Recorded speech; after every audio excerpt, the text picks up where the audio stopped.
Bonjour à tous et bienvenue autour de votre grande table. On est mardi 21 juin et c'est la fête de la musique. Alors la grande table s'adapte et fête ensemble la musique avec vous aujourd'hui et nos deux invités. Après les États-Unis, la Corée du Sud est-elle la nouvelle fabrique de la culture globale? C'est la question que nous poserons à partir de 12h55 à Vincenzo Cicchelli. Il a analysé le phénomène K-pop dans un livre et il nous en parlera donc dans la grande table des idées. Mais d'abord, le refrain d'une légende. 40 ans après un premier album, Jacques Laurie, 4 ans après son dernier album, Human Race, le père du reggae ivoirien revient pour l'éternité avec Eternity sur le label Alpha Alliance. 18 chansons qui révèlent son engagement pour la paix et pas que. Il sera en concert au Bataclan à Paris le 9 juillet à l'occasion de son Eternity Tour. Alpha Blondy est notre invité jusqu'à 12h30. France Culture, la grande table, Olivia Gesbert. Inventeur, dit-on, de l'afro-reggae, il nous dira dans quelques instants ce que c'est précisément. Aujourd'hui, le chanteur ivoirien est l'une des 5 grandes voix qui ont fait résonner la musique africaine partout dans le monde. Vous le connaissez, avec la voix aussi du Camerounais Manu Dibango et son saxo, le Malien Salif Keita et le Guinéen Mori Conté ou encore le Sénégalais Youssou N'Dour. Et quand Alpha Blondy prend la parole, c'est l'amour qui prend le pouvoir.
Bonjour Alpha Blondy. Bonjour Olivia. On peut vous écouter aujourd'hui sur France Culture, bien sûr, mais on peut aussi vous suivre en direct en Facebook Live sur votre compte. En effet. C'est ça, on peut vous retrouver.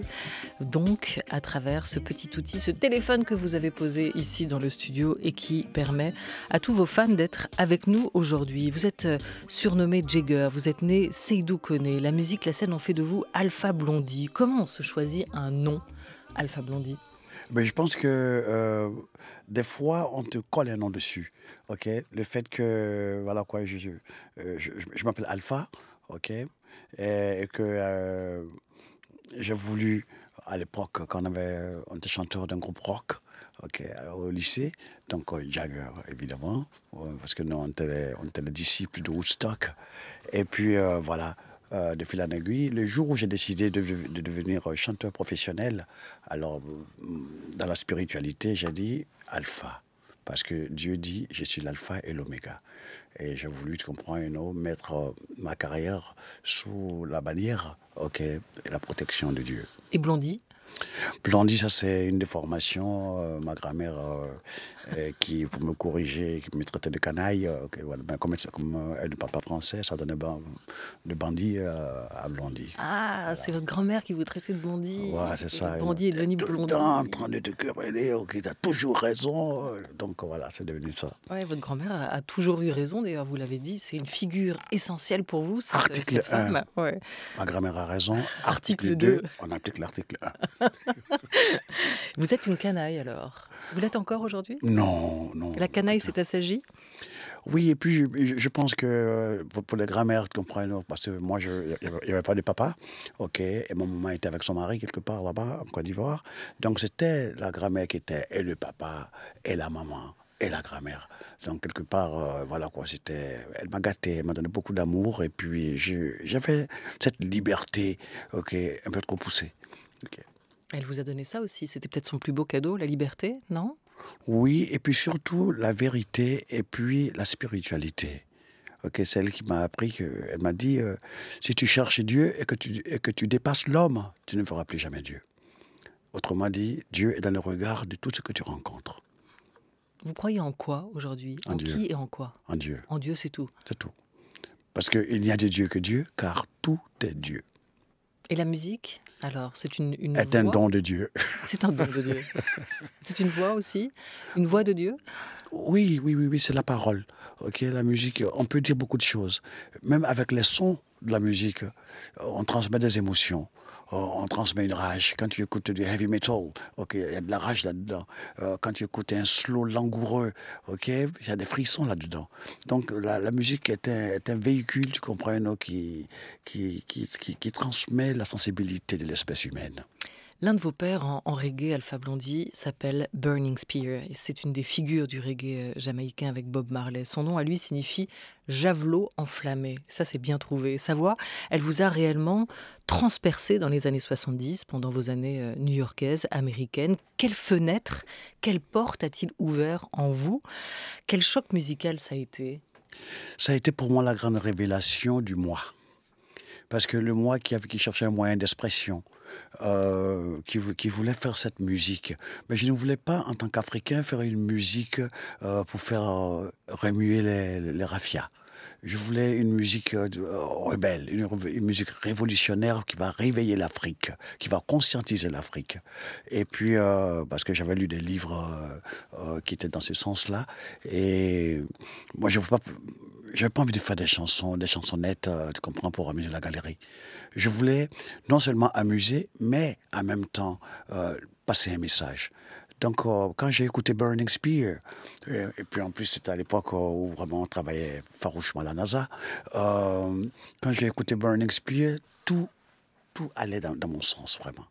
Et c'était pour moi quelqu'un qui glorifiait cette Afrique martyre, qui, sans faire la victimisation, c'était quelqu'un qui mettait l'Afrique en valeur dans cette jungle new-yorkaise. Donc, je me suis dit, ça, c'est ma parcelle d'Afrique qui m'a rejoint, ok, en plein New York. Et ça m'a foudroyé. Il mettait l'Afrique en valeur, mais il mettait le métissage aussi en valeur, le voyage des cultures, non? Leur rencontre, déjà, à la fois les racines et les croisements. C'est ça. Déjà, quand nous on était assis à Central Park, on a vu les gens passer. Et les noirs, et les blancs, et les chevelus, et les crânes rasés. Tout le monde partait dans la même direction. Donc, qu'est-ce qui se passe là-bas? Oh, il y a un groupe des îles qui joue. Ça veut dire que déjà, il y avait déjà cet alliage racial, culturel, ok, qui était attiré par le reggae. Et moi, j'appartiens, tu vois, à cet alliage nouveau, à cet arc-en-ciel génétique. Okay? Donc, quelque part, je m'y suis reconnu, je m'y suis identifié. À 77 ans, Winston Rodney, c'est donc Burning Spear. Il est encore en tournée cette année, comme vous d'ailleurs. Hein. Vos routes se croiseront à nouveau cet été au festival No Logo, près de Saint-Malo, au fort de Saint-Père, en Bretagne. J'ai hâte. Ouais. Comme lui, vous semblez être né pour durer. À quoi ça tient la longévité d'une carrière, Alpha Blondy? Au travail, et puis à l'inspirateur suprême, Dieu. Bon, à la fois.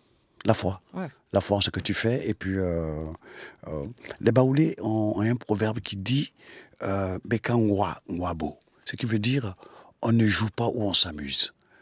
Ça veut dire que prends au sérieux ce que tu fais. Quel que soit ce que tu fais, prends ça au sérieux. Il faut y mettre du cœur. Et moi, c'est ça. Okay? Je me suis investi complètement là-dedans. Je ne connais pas de vacances parce que mon temps terrestre est très limité. Donc, je me suis dit, la mission qu'on m'a confiée, il faut que ce soit que je m'y investisse complètement. Et je crois que Burning Spear est aussi dans ce même état d'esprit. Vous avez dit arc-en-ciel tout à l'heure. Votre musique, en 3 mots, vous l'avez voulu spirituelle, universelle et... Interplanetary. Ça marche pas. Il va falloir que tu révises. Mais vous êtes quand même, vous, Alpha Blondy, aussi un artiste made in Abidjan, made in Côte d'Ivoire. Hein. Où est-ce que ça se retrouve? C'est important ce retour régulièrement aux racines aussi? Je crois que je suis... mon ADN culturel est un métissage culturel. Je suis né en Côte d'Ivoire. J'ai tété les mamelles de la musique africaine. Et puis, notre génération, on voulait faire du rock. On était les enfants de Salut les copains. On rêvait de Woodstock. D'ailleurs, quand j'étais aux États-Unis, j'ai été voir Woodstock, le lieu du crime. Et puis, voilà, ça fait de nous comment dirait ça? Ça nous a donné cette identité universelle de la musique que nous faisons. Quand tu écoutes Alpha Blondy, il y a des riffs de guitare, de rock, ok? Il y a du balafon, il y a de la kora, il y a de la cornemuse. Ok, je reprends des classiques français parce que c'est le copain. Tu écoutes, je sais pas, tu écoutes Johnny Hallyday, tu écoutes les grands groupes comme Martin Circus, tu écoutes Led Zepp. Donc quelque part, tout ça a une influence sur toi. Et quand j'écoute Alpha Blondy, j'ai l'impression de voir toutes ces influences-là. Quand tu écoutes la cornemuse dans Wish You Were Here, ok, où il allait chercher ça. Ça fait partie de son ADN musical. Coup de foudre musical, l'opération Coup de poing de Brigadier Sabari qui dénonce les violences policières. Le titre sort en 80, Alpha Blondy, on remonte un tout petit peu au début. Il est inclus dans l'album Jacques Glory, votre premier album sorti en Afrique, puis en France, dans le monde. La chanson, elle s'ouvre sur des sirènes de police, c'est un cri de révolte. Vous le disiez, à l'époque, vous aviez vraiment le sentiment que la jeunesse africaine avait besoin d'une voix nouvelle. Elle avait quelque chose à exprimer. Vous avez incarné ce moment? Oui. Oui, je crois que je suis arrivé au moment où les jeunes en avaient plein les dents, ok? Parce que c'était le parti unique, et puis les rafles de police étaient violentes, ok? Et puis bon, chez nous, tu vas te plaindre à quel commissariat? Ok, là, ils vont te mettre la double dose, ok? Mais, parlant toujours du côté divin de la chose, tu prends ta blessure et tu en fais une chanson. Et c'est là où tu vois maintenant le policier qui vient demander un autographe, le policier qui vient avec ses enfants pour faire des photos. Alors du coup, l'inspirateur suprême t'a vengé. Ok. Donc nous sommes dans cette lancée. Tous les Africains qui ont adopté cette chanson, toutes les personnes, qui soient de Côte d'Ivoire ou du Sénégal ou de France, qui ont déjà goûté à la saveur de la matraque, ok, s'y sont identifiés, se sont retrouvés dans Opération Coup de poing. Tu tiens absolument à rester avec des Jamaïcains? Oui. Absolument. Absolument. Parce que la musique reggae sans spirit, elle est vide. Oui, mais c'est vous qui racontez tout le temps que le reggae vient d'Afrique et que les Africains sont de très grands musiciens. En effet. Pourquoi est-ce qu'en tant qu'Africain, tu ne jouerais pas ton reggae avec des Africains? Oui, je le jouerai avec des Africains quand je me serai affirmé d'abord sur le marché. Parce qu'en show business, il ne faut pas s'engager tête basse parce qu'on risque de casser la figure. Ah, donc tu es conscient des ficelles du show business et tu vas en profiter au maximum. Donc tu vas certainement aller faire un disque commercial, venir nous le bombarder. Pas commercial. Et puis après, tu pourras t'affirmer. Pas commercial. Et tu vas faire quelque chose qui plaît. Oui, c'est ça.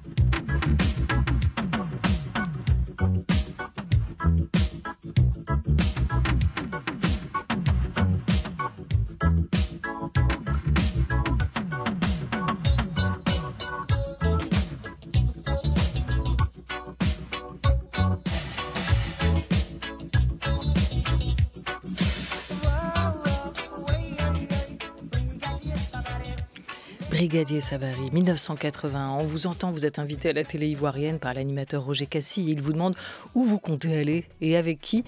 Et votre réponse, elle est déterminée, elle est claire. Vous avez 28 ans, vous savez très bien où vous allez, Alpha Blondy. En effet. Ouais. C'était la première chance, mais pour moi, c'était la dernière chance. Et puis Fulgence Cassis, vraiment m'a tendu une perche. Voilà pourquoi, dans mes bondieuseries, je ne peux m'empêcher de le mentionner. Est-ce qu'il y a eu des mains tendues? Oui. Ouais. Parce que Fulgence m'a récupéré vraiment au bord du suicide. Et puis il m'a donné cette chance. Et puis ça m'a ouvert. Il m'a dit carrément, c'était notre Michel Drucker à l'époque. Il m'a dit après cette émission, ta vie changera. Je me suis dit écoute, il essaie encore de me baratiner, de m'encourager, mais c'était ça. Après ça, la vie a changé. Et puis voilà. Et ça dure encore. Comment cette africanisation du reggae a été perçue à l'époque? Écoutez, en ce qui me concerne, les Jamaïcains sont africains. Ça, il n'y a même pas de doute. Moi, je suis un être complètement agéographique. Les Jamaïcains sont africains. Ils ont créé cette musique. Et puis, quand l'Afrique entend le message que les Jamaïcains lancent, comme le tam-tam parleur, quand ils lancent ce message-là, et que nous, on saisit au bon le message, et puis on apporte notre contribution. Quand tu mets du balafon, quand tu mets de la kora, quand tu mets de la derbouka, ça c'est un reggae plus. Parce qu'on ne voulait pas faire un reggae stagnant, répétitif. On voulait apporter notre contribution à ce reggae pour en faire, pour se l'approprier en tant qu'Africain. Parce que les Jamaïcains sont des Africains, il n'y a pas de doute. Donc, on a accepté ils ont accepté les puristes du reggae au départ, ils ont accepté cette africanisation du reggae que vous avez aussi adoptée, traduite à votre manière. Aujourd'hui, quelle est votre définition du reggae, Alpha Blondy ? Le reggae suit son évolution avec les différentes métamorphoses. Il y a plusieurs petits genres, il y a le dancehall, il y a beaucoup de dérivés. Le reggae londonien a un son, le reggae français a un son avec mon frère Pierre-Paul Jacques et puis beaucoup d'autres groupes qui font du reggae. Et le reggae ivoirien, africain, avec mon jeune frère Tikenja, Ismaël Isaac, et puis sans parler de Lucky Dubé.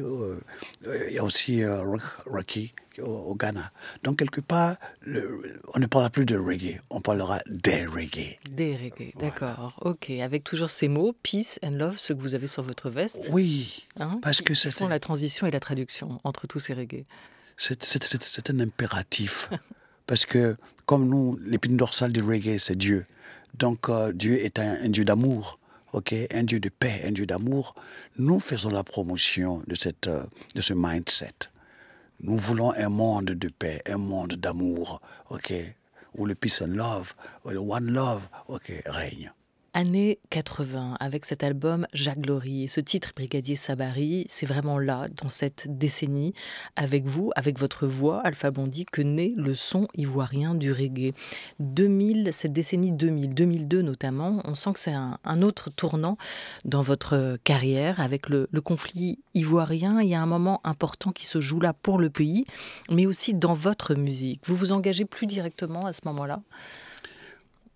Oui. Je me permets de ramener la famille politique à la raison. Je ne suis pas un politicien, mais je sens la blessure de la population devant ce drame. Les Ivoiriens n'ont jamais été violents, mais les politiques ont failli. Ils n'ont pas su arrêter. Ils ont créé des concepts qui ont divisé les Ivoiriens. Et moi, je me sentais malheureux parce que les Ivoiriens, le peuple, c'est une famille. Comment ils sont arrivés à diviser cette famille? Nous, en Côte d'Ivoire, on ne pensait pas à la guerre. Depuis Fauboigny, on est dans la paix, la paix, la paix. Puis quand la guerre arriva, d'abord le coup d'État, on ne savait pas comment se comporter. Bon, nous, en tant qu'artistes, on avait déjà averti. Tous les gens musicaux avaient déjà averti. Mais vous savez, les politiques, quand ils sont en quête de pouvoir, ils sont sourds. Ils sont atteints de surdité. Aujourd'hui, ils veulent colmater les brèches, mais les blessures sont profondes. Tout ce que nous demandons est qu'ils arrivent à faire taire les armes pour qu'ils mettent leur intelligence. J'ai souvent employé un mot qu'on m'a appris. Et en Côte d'Ivoire, il y a trop d'ultra-crépidarianistes politiques. Des gens qui n'ont pas la compétence d'être des politiciens, qui sont venus en politique pour se mettre plein les poches. Ils ont choisi le raccourci. Il faut que cela s'arrête. Il faut que les gens compétents, qui savent ce que c'est que la politique, fassent de la politique. Et que ce n'est pas les démilitarisés comme Alpha Blondy qui vont sortir du buisson, parce qu'ils sont connus dans le quartier, et puis ils pensent que lui, il peut diriger un pays. Faire taire les armes, vous les appelez aussi les pompiers pyromanes dans cette chanson, extrait de ce nouvel album, Eternity, le vôtre, Alpha Blondy, une chanson qui dénonce les pays vendeurs d'armes qui nourrissent les conflits et ceux qui les tiennent aussi, ces armes. En ce sens, vous reprenez l'un des combats d'un de vos amis, c'est Manu Dibango. Une voix s'est éteinte et vous la portez aujourd'hui. On écoute d'abord Manu Dibango et ensuite un extrait de ce titre, Pompiers pyromanes. Tant qu'il y a le commerce des armes, c'est la contradiction de l'être humain. C'est d'être les premiers à avoir des armes, en même temps demander la paix, quoi. Est-ce que ça va ensemble? Oui, parce que je pense que c'est le destin de l'homme. Maintenant, l'équilibre, c'est précisément que le son de ces armes-là soit moins fort que le son de l'amour qu'on peut avoir entre les êtres. Tu ne peux pas tromper le Rastaman. Pompier pyromane. Tu ne peux pas tromper le Rastaman. Pompier pyromane. Tu n'es qu'un black heart menacé. Pompier pyromane. Tu n'es qu'un black heart man.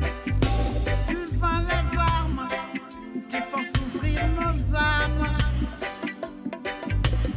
Attise la flamme que tu étais avec nos larmes. Le maître de l'univers brisera ton cœur de pierre. Il entend nos pleurs, il entend nos prières. Hey, pompier pyromane, tu ne peux pas tromper le Rastaman. Pompier pyromane, tu ne peux pas tromper le Rastaman. Pompier pyromane, tu n'es qu'un black heart menacé. Pompier pyromane, tu n'es qu'un black heart man.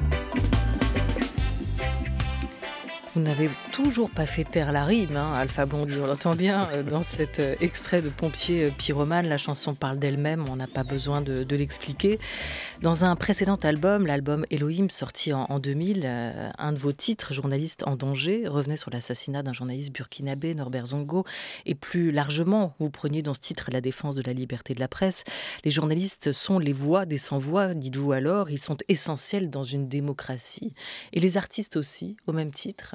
En effet, pour parler de pompiers pyromanes, ce que nous vivons aujourd'hui en Ukraine par exemple, c'est, j'ai l'impression que les 5 membres permanents du Conseil de sécurité se sont éloignés de leur ADN. Parce qu'après la Deuxième Guerre mondiale, après cette sauvagerie, après cette bestialité, les humains se sont dotés des Nations Unies pour éviter que l'humanité ne retombe pas dans ça.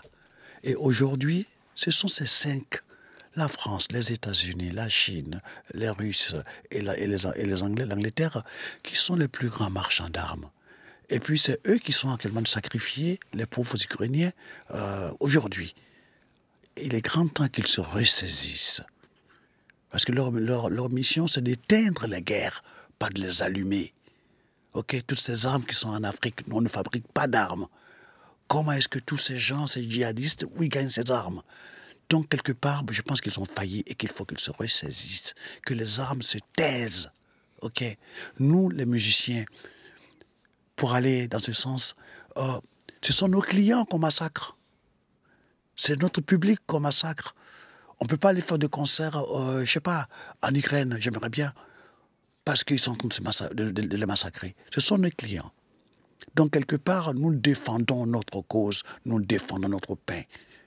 Ils n'ont pas le droit de sacrifier nos fans pour leur soif de pouvoir ou leur géostratégie, I don't know what. Ok, c'est pas juste. Alpha Blondy, j'aimerais qu'on termine avec un titre important de ce nouvel album, Eternity. Il s'intitule Épistémicide.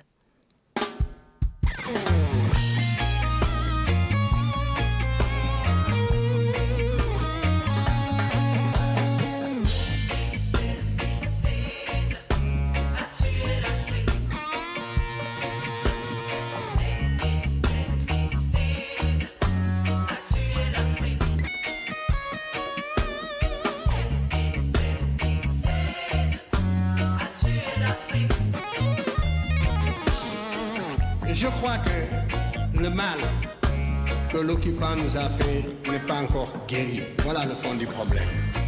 L'aliénation culturelle finit par être partie intégrante de notre substance, de notre âme.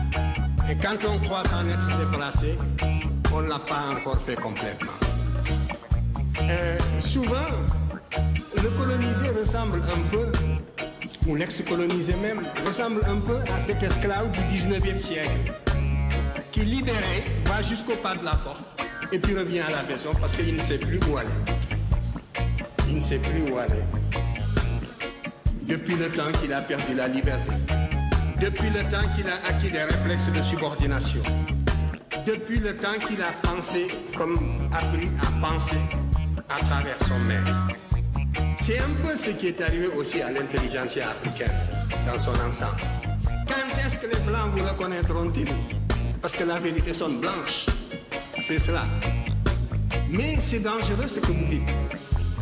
Parce que si réellement l'égalité intellectuelle est tangible, l'Afrique devrait, sur des thèmes controversés, être capable d'accéder à la vérité par sa propre investigation intellectuelle. Se maintenir à cette vérité. La vérité, voilà les mots aussi qui sont mis en musique dans ce titre Épistémicide, avec les voix, 3 grandes voix, celle de Cheikh Anta Diop, celle d'Aminata Traoré, celle de Fatou Diom, et je vous invite à écouter ce titre en intégralité sur l'album Eternity. Vous aviez déjà fait ça avec le discours du président ivoirien Houphouët-Boigny. Vous avez repris cette tactique incroyable qui consiste à mettre des discours en musique pour mieux les faire résonner. C'est tout vous, ça. Ouais. Oui, mais c'est 3 personnes, vraiment décrivaient l'épistémicide dont souffre le continent africain, dont souffrent les Noirs sur cette terre. On a déconstruit l'homme africain pendant 400 ans, et puis la colonisation. Donc aujourd'hui, il faut que l'homme noir reprenne confiance en lui-même, qu'il n'attende pas le paradis qui vient de l'Occident. Ça ne marche pas comme ça. Alors ce sera le titre de cette fierté retrouvée. Merci 1000 fois Alpha Blondy. Eternity, c'est le titre de ce nouvel album. Et vous serez notamment au Bataclan à Paris le 9 juillet. Merci. Merci Olivia. Merci beaucoup. France Culture. L'esprit d'ouverture.